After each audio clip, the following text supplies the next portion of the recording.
Chilli powder అన్ని రకాల వంటలకు పచ్చళ్లకు సరైన chilli powder. No colour no chemicals. ఇలాంటి ఒక కథ కాబట్టి మీరు ఓటీటీకి తీసుకొచ్చారు. అంటే ఇది థియేట్రికల్ అయితే డెఫినెట్గా కొంచెం ఇష్యూ అయ్యే అవకాశం ఉంది కాబట్టి మీరు ఓటీటీ వైపు వచ్చే అస్సలుగా నేను థియేట్రికల్గా రాసుకున్నాను. ఫస్ట్ 3 పార్ట్స్ ఫిల్మ్ లాగా ఒక 120 పేజెస్ స్టోరీ లైన్ లాగా రాసుకున్నాను థియేట్రికల్గా. ఇది ఒక గాడ్ ఫాదర్ ఫిల్మ్ లాగా అప్రోచ్ చేద్దాం అనుకున్నాను.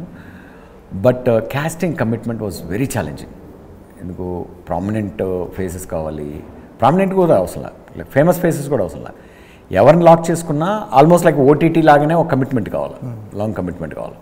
అండ్ ఆల్సో థియేటర్కి ఆడియన్స్ని పుల్ చేయాలంటే ఇలాంటి కంటెంట్తో కొంచెం స్టార్ పవర్ ఉండాలి.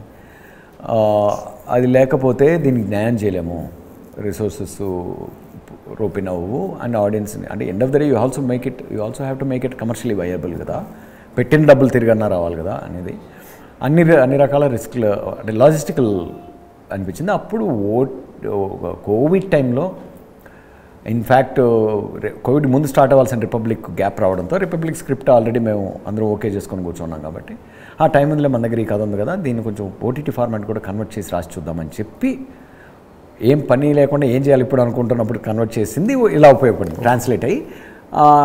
అది మోర్ మెచ్యూర్డ్ స్టోరీ. నా నెక్స్ట్ ఫిల్మ్ స్టోరీ కన్నా కూడా ఇది స్టార్ట్ చేసే టైంకి ఇది ఎక్కువ రెడీగా ఉంది కాబట్టి ఇది చేసుకుంటూ నా ఫిల్మ్ స్టోరీ మీద వర్క్ చేసుకుంటూ వచ్చాను అనమాట. ఆల్ దీస్ లాంగ్ థియేటర్కి వస్తే ఖచ్చితంగా మీరు కథ విషయంలో కాంప్రమైజ్ అయ్యేవారేమో, క్యారెక్టర్స్ ఎక్స్ప్లోర్ చేయడం.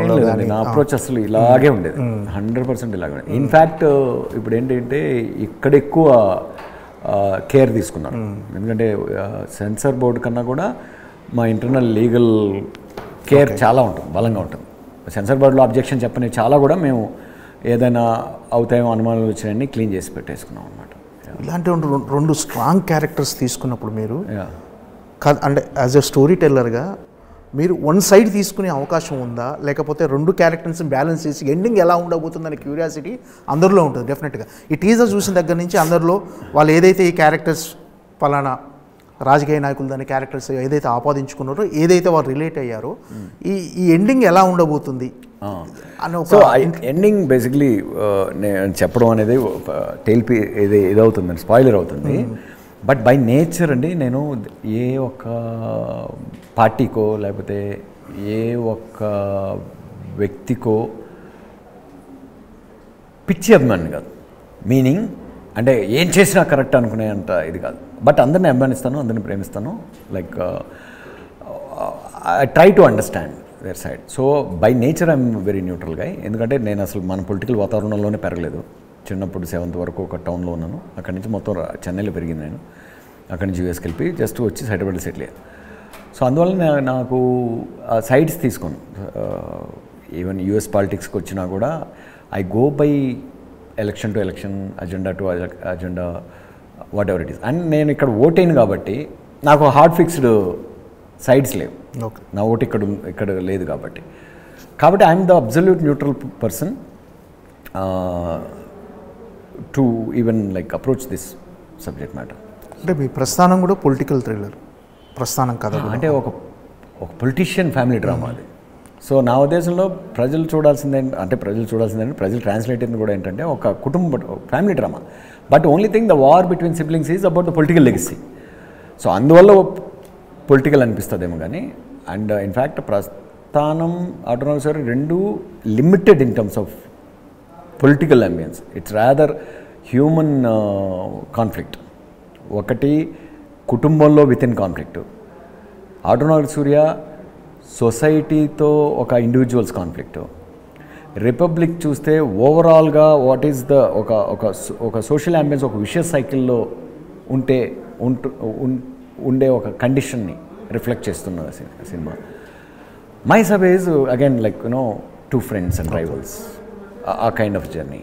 It's fresh in its own travel. యాక్చువల్గా వీటిలన్నిటికన్నా కూడా కొంచెం అవేగాను ఫ్రెష్గాను ఉంటుంది మైసభ స్టోరీ టెల్లింగ్ జర్నీ కూడా. ఇందులో అంటే ఓటర్స్ మీద, జనాల మీద కొన్ని సెటరికల్ డైలాగులు ఉన్నట్టు అనిపించింది సార్.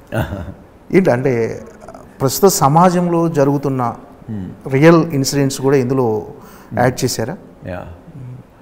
ఓటర్స్ మీద ఏం లేదండి. అంటే బేసిక్గా అంటే మన ఓటర్లు characters when they come out with their honest voices కొన్ని రెజనెన్సెస్ ఉంటాయి. కొన్ని రెజనెన్సెస్ ఏమవుతాయంటే మనం అగైన్ మన లైఫ్లో చూసిన రెజనెన్సెస్ కనిపిస్తుంటాయి. That's all you would see and you will accept them, you will agree with them. అటువంటి ప్రతి క్యారెక్టర్ వాళ్ళ పాయింట్ ఆఫ్ వ్యూ వాళ్ళు రైట్ అనే ఫీలింగ్తో చూస్తారనేది ఉద్దేశం. అంటే ఆ కేర్ తీసుకున్నాం కాబట్టి.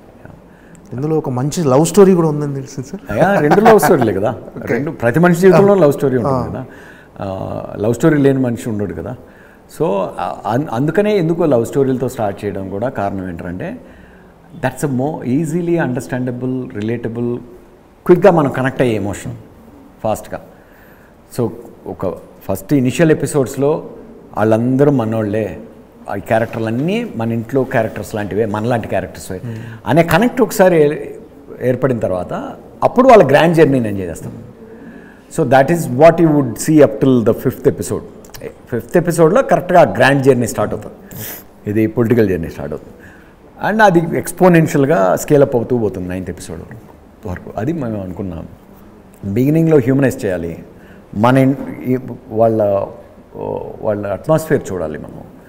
సో అక్కడి నుంచి రిలేట్ చేసుకోవాలి మనం అన్ని డిజైన్ చేసిన క్యారెక్టర్స్. అంటే మామూలుగా మనకు శివ సినిమా గుర్తుకు రాగానే ఒక సీన్ గుర్తొస్తుంది.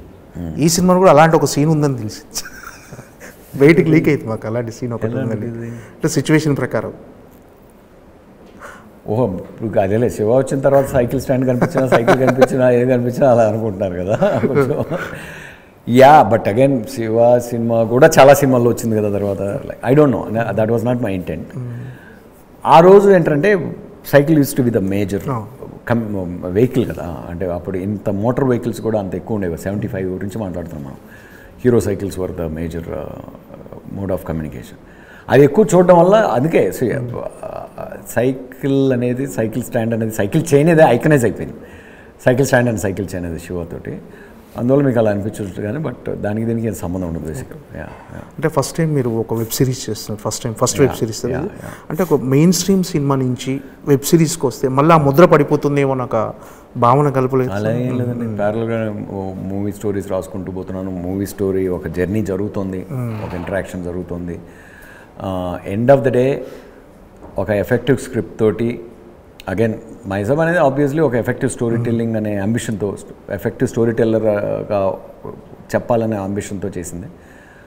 అది ట్రాన్స్లేట్ అయినప్పుడు సేమ్ వాల్యూ ఉంటుంది బేసిక్గా. మూవీ స్క్రిప్ట్తో వెళ్ళినా కూడా script I mean again I will only go to heroes that who respect script story, not for my background or what I did the past this thing. So అలాంటి వాళ్ళతో నేను travel చేయగలను. So that's what I'm doing right. అంటే ఒక సినిమాకున్నంత nervous ఆ tension ఉందా release తర్వాత ఏంటి ఎలా ఉండదు జనాలు? ప్రోడక్ట్ జనరల్గా టెన్షన్ ఏం లేదు. Somehow yeah I enjoy the product I made, I enjoyed it. ఆ journey, product making journey process కూడా బాగా ఎంజాయ్ చేశా. సో నౌ ఇప్పుడు అది బయటకు వస్తుంది కాబట్టి ఊరినే just I want SIT back and watch how people react and receive it. Beyond that ఏం ఆలోచన లేదు దాని గురించి. అగైన్ నేను I'm already busy with my next project బేసిక్గా. ఈ ఆర్కేఆర్ గారి క్యారెక్టర్ సాయి కుమార్ గారు చేశారు కదా సార్, ఆర్సీఆర్ క్యారెక్టర్. సార్ అది ఎలా ఉండబోతుంది అసలు? ఆ క్యారెక్టరైజేషన్ ఏంటి సార్? అది మీరు 9th వరకు చూడలేదు కదా. ఇట్ బి అ వెరీ, అంటే లైక్ ఐ థింక్ అది చెప్తే మీకు కిక్కుపోతుంది. వెరీ టీజింగ్గా వచ్చి చాలా ఒక టర్నింగ్ పాయింట్ క్రియేట్ చేసే క్యారెక్టర్ వీళ్ళ జీవితాల్లోనే. చాలా ఇంట్రెస్టింగ్ ఇంపాక్ట్ క్రియేట్ చేసే character towards the later episodes, like 8th, 9th ఎపిసోడ్స్లో. అక్కడి వరకు ఒక టీజింగ్గా వస్తూ ఉంటుంది. So that's also another kick element of the screen play బేసిక్గా. ఇది మొత్తం ఎన్ని ఎపిసోడ్లు సార్? 9 ఎపిసోడ్స్. ఎపిసోడ్ లెంగ్త్ అనేది ఫిక్స్డ్ లెంగ్త్ కాదు. కొన్ని 40 ఉంటాయి, కొన్ని 35 ఉంటాయి, కొన్ని 50 ఉంటాయి. సో ఓన్లీ ఆ ఎపిసోడ్లో ఉన్న స్టోరీ గ్రాఫ్ని ఫాలో అవుతూ దాన్ని ఎంగేజింగ్గా చెప్పడం వరకే లెంగ్త్ ఫిక్స్ అయ్యామన్నమాట. సో కలెక్టివ్గా ఇట్స్ అరౌండ్ 6.5 hours కంటెంట్. సీజన్ 2 లాంటిది ఏమైనా ప్లాన్ చేస్తారా? సీజన్ 1 ప్రతి మచ్ మీకు హుక్స్ ఉంటాయి. సీజన్ 2 హుక్తోనే ఓపెన్ అవుతుంది. అదే sequence extension as a season 2 trailer లాగా, ట్రైలర్ అంటే సీజన్ 2కి ప్లాట్ఫామ్ లాగా కనెక్ట్ చేస్తుంది, క్లోజ్ అవుతుంది. మా దగ్గర ఉన్న అవుట్లైన్స్లో ఇదంతా ఉందన్నమాట. Depends on how people receive, దాన్ని బట్టి ఉంటుంది. Okay sir, all the best. మహేసభ రక్తి కట్టించి Thank you. OTT streaming millions of వ్యూస్తో డెఫినెట్గా దేవకట్ల గారికి మంచి పేరు తీసుకురావాలనుకుంటున్నాను. Thank you sir, thank you so much. Thank you అండి, థ్యాంక్ యూ.